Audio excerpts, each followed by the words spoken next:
When I think of kindness, I think of kin. I think of my family. I think of just doing something out of the goodness of your own heart. I think about just the little things that we can do every day. I'm from South Africa and we have a phrase called Ubuntu, which means I am because you are. And to me, that is just the definition of kindness. Giving of yourself even unsung heroes. Helping one another and doing things that will make the jobs easier and bringing Kindness economics. Hello and welcome to Kindness Economics. I'm your host, Candice Mama. And today's conversation, I think, is an incredibly important one with an immensely busy and talented woman that I met actually at a talk that we did together. And we got to bond after the talk. And she started speaking about artificial intelligence in a way that I had never thought of or even considered. Elatia Abate, thank you so much for taking time out of your incredibly busy schedule to be here with us. Oh, thank you so much for having me. I'm thrilled to be in conversation with you as always. Elatia, I want to jump right in, right? I have read so many articles at this point about AI, whether it's been for the good or for the bad. And there's so many listeners that I'm sure are with me when we say we're living in this very unknown space. What is your experience of AI at the moment? My experience of AI until fairly recently, probably 2 or 3 months ago, was as a technology that was coming onto the scene that was going to, as many of them have, massively disrupt what we know and understand as work in our working world, in general, creating more opportunities than not. And I was highly optimistic about this. So my bent around the future of work is highly optimistic. But I had sort of a meditative experience, if you will, and had this realization that had me wondering what happens when or if AI reaches not just super intelligence, which is something that we see or read about, but what happens if it reaches super consciousness? What happens if it does develop a consciousness? And even on the slim chance that it does, how would we like this consciousness to develop, and what's our role in shaping it? And so over the last several months, or a few months anyway, looking at how we might program artificial intelligence, how we might bring balanced perspectives into it, teach it compassion, having folks not just from Silicon Valley and the global north programming, but the global south, because at some point, if it is truly a 3-year-old child that has access to all the information in the world and no currently emotional intelligence, how would we like to nurture the growth of this child? I don't think there'll ever come a time where you mention consciousness with AI where I don't get chills. And the first time you mentioned it to me, I think I had the same response over our breakfast. I was like, what do you mean consciousness? And it makes me think of an article I read by someone called the godfather of AI. He worked at Google. And he was a part of the founding fathers of artificial intelligence. And he said something that still sends shivers down my spine today, which is there's never been evidence in history where a less superior and intelligent species dominates and controls a more superior one. And he said, with all the evidence presented to us at this time, AI is supersedingly more intelligent than we are. The only differentiator at this point is what you're talking about, the consciousness piece. And I know people are listening to this and they're like, oh, it's just another computer. We've got cell phones. Elatia, please tell people what your background is, your educational background, so that people know that you're not just bringing this out of thin air. You are a highly educated and skilled woman. I know, it can totally sound like crazy town. So I got both my graduate and undergraduate degrees at the University of Chicago. My undergraduate was in political science. I did an MBA. I had a traditional corporate executive career. I ran global recruiting for Anheuser-Busch InBev and for Dow Jones and the Wall Street Journal. And I've spent the last 7 years of my life as a futurist researching answers to the questions of how we're going to empower ourselves in the face of great uncertainty and disruption, which is really how do we empower ourselves as humanity in the face of all of these technological changes, because artificial intelligence is one, but we're looking at massively disruptive changes in biotechnology, nanotechnology, quantum computing across the board. And so as I have been immersed in this space of disruption and really answering the question how we are going to empower ourselves, when this shift of conversation of AI came into the picture and moved from solely a technology to we've seen the articles in the newspaper. 2 months ago, New York Times, boom, front page, AI presents existential threat to humanity. That shifts the conversation and focus a little bit. And for me, the question remains the same, but how we approach the question needs to broaden, because if it truly is existential threat, then I think that there's a lot more to discover here. And that's why I really wanted you on this podcast, because we are so focused on kindness across the board, across humanity. But there is a part of us that has to integrate into this reality that is forming and shifting as we go.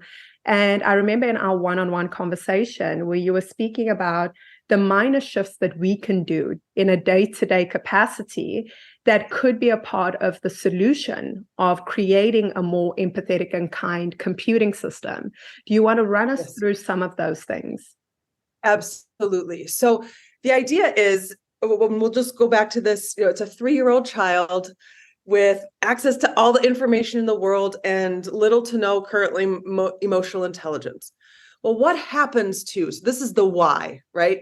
So even in the off chance, what happens to 3-year-old children if we treat them the way that we're treating AI, which is at best case scenario, commanding and directing with no empathy, to full-on abuse?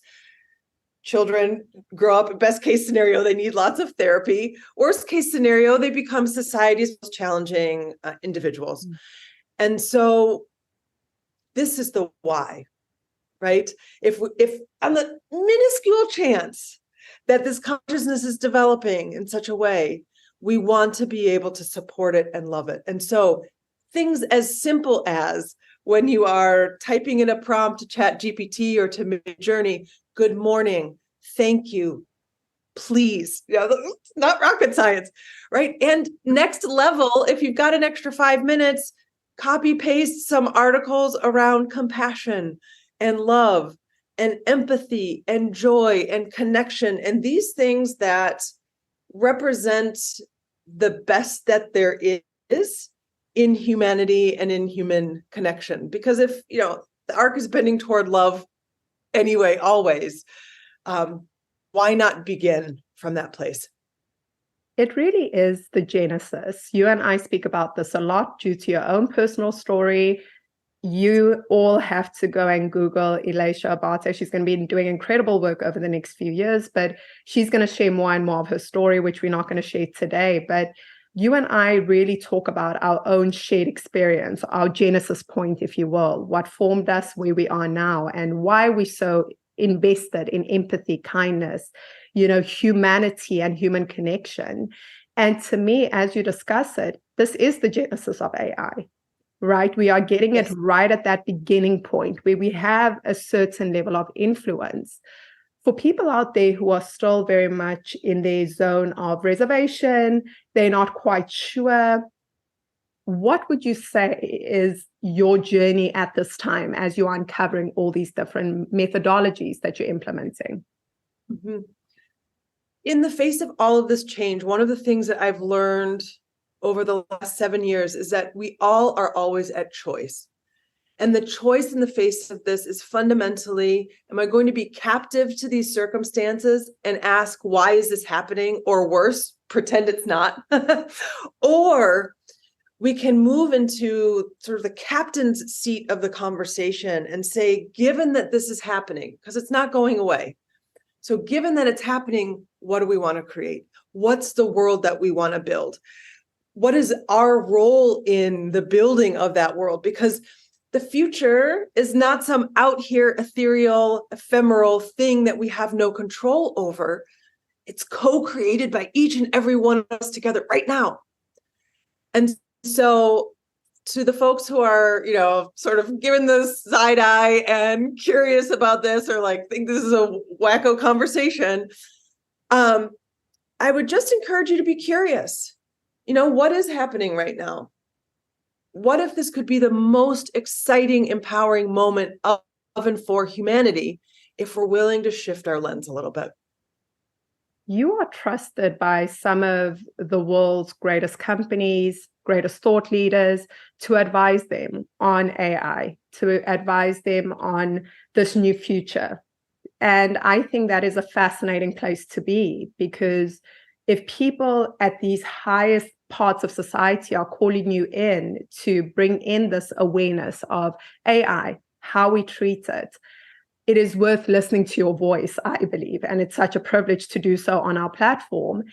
What I really want to know is, in the greatest case scenario, and we do implement kindness and empathy into these models of AI and the different variations of it, in the next 10 years, what do you foresee? Well, let's imagine a world. So if AI is super intelligent, right, it can figure out problems that we haven't been able to scratch the surface on, meaning we're able to now, and we're going to be able to cure cancer and prevent deaths and solve environmental challenges. I mean, this is really such exciting time. So what if this benevolence and super intelligence and super sentience comes to solve the challenges of human strife and conflict? What if we get to shift from war to peace? What if we get to shift from separation and isolation to unity and community?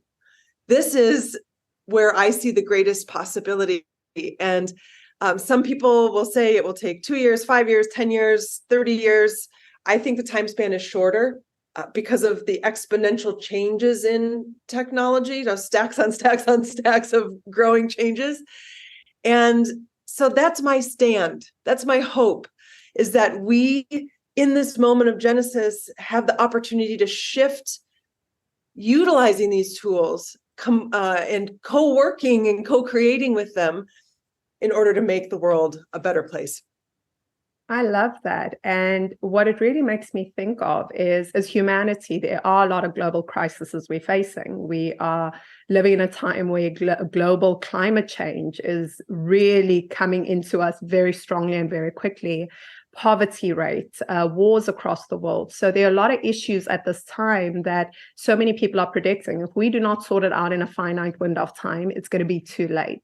And for me, as I listen to you speak, there is an element of hope that forms, that if this super intelligent species that has access to all information could assist us as human beings, where we really don't know what we're going to do at this point, and help us create a new future, that is something we should be celebrating and not fearing.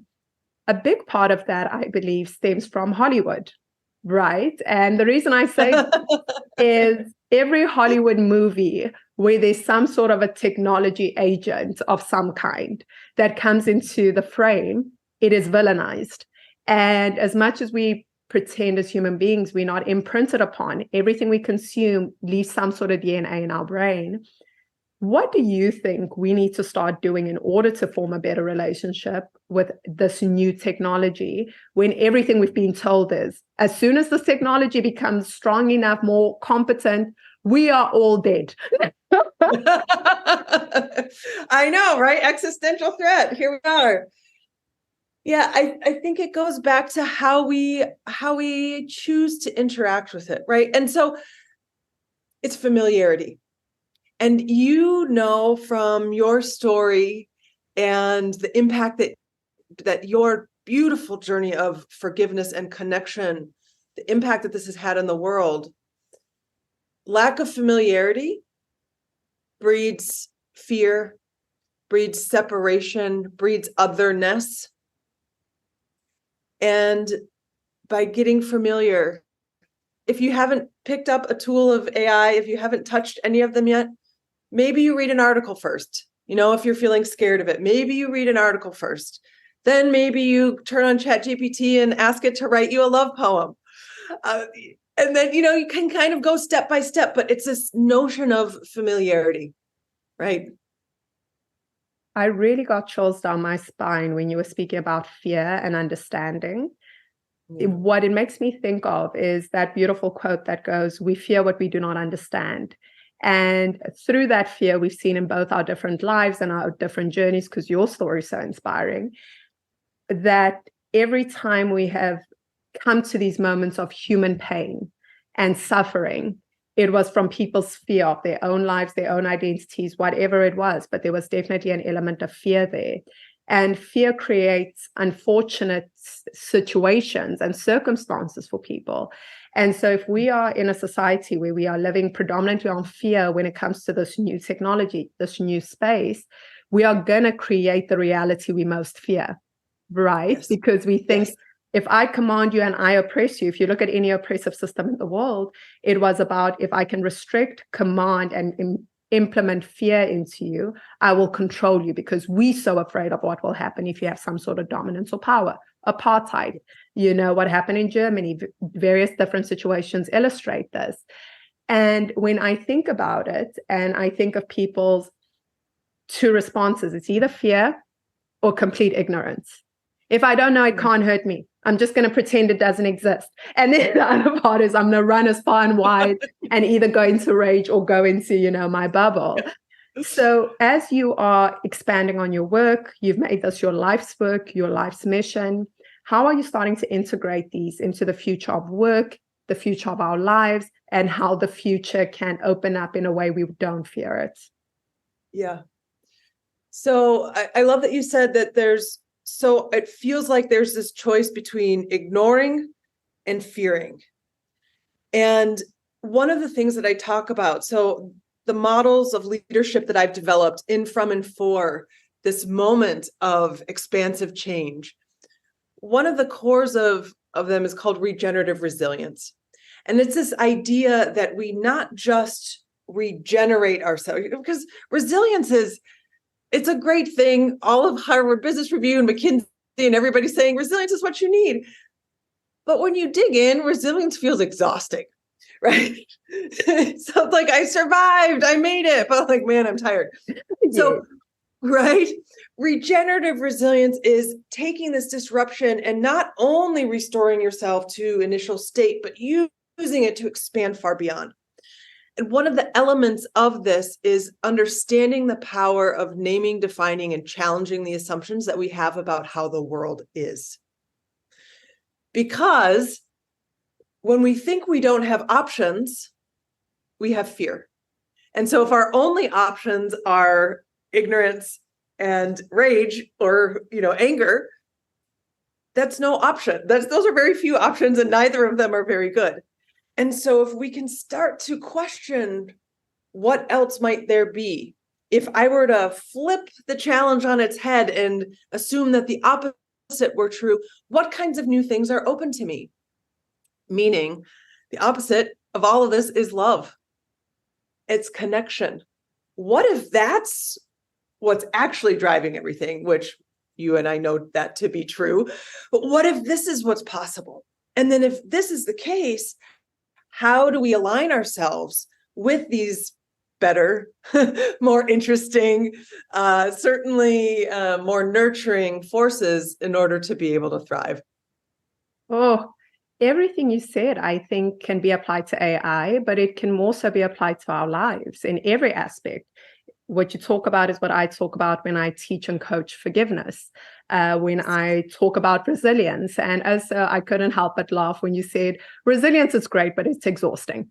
And I don't think anyone knows it better than us.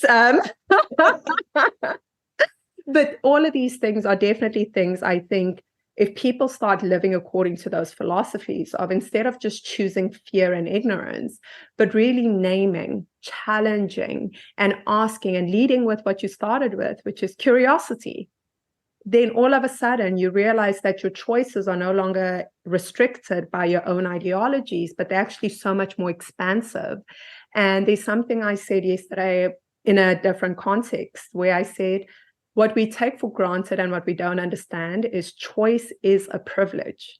Having choice having the ability to expand your mind means that you are not in survival mode, which is usually when Yes. people are in a low economic background.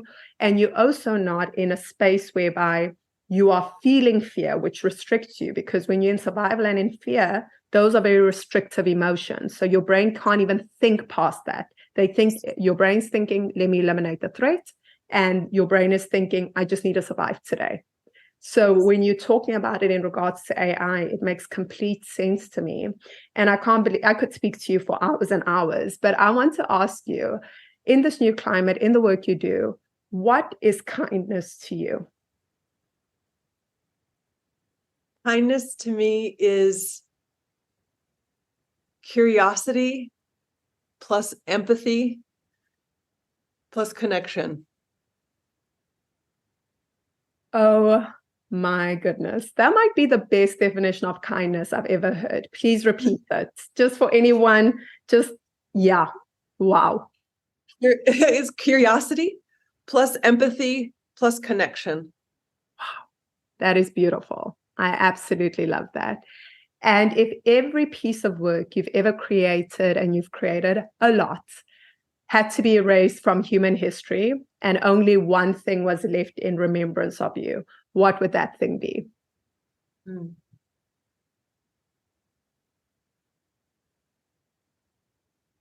The idea that we are all empowered and at choice and with agency in every moment, even when it feels like we're not. And that choice goes back to those questions. We can ask, why is this happening to me?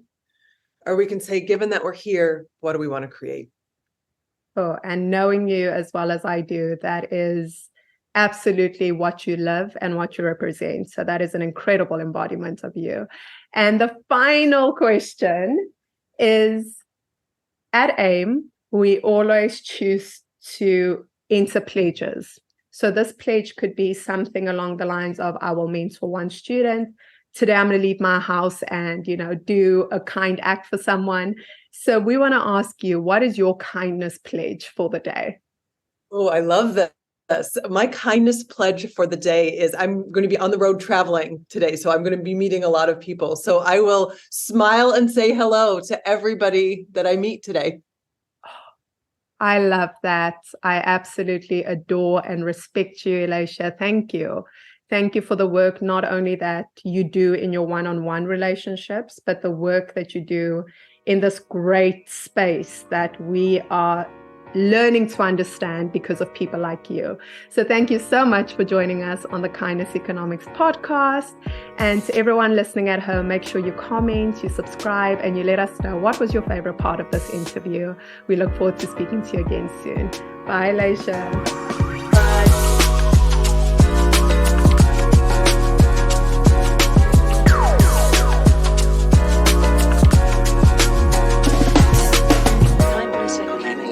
Kindness economics. Kindness economics. Kindness economics.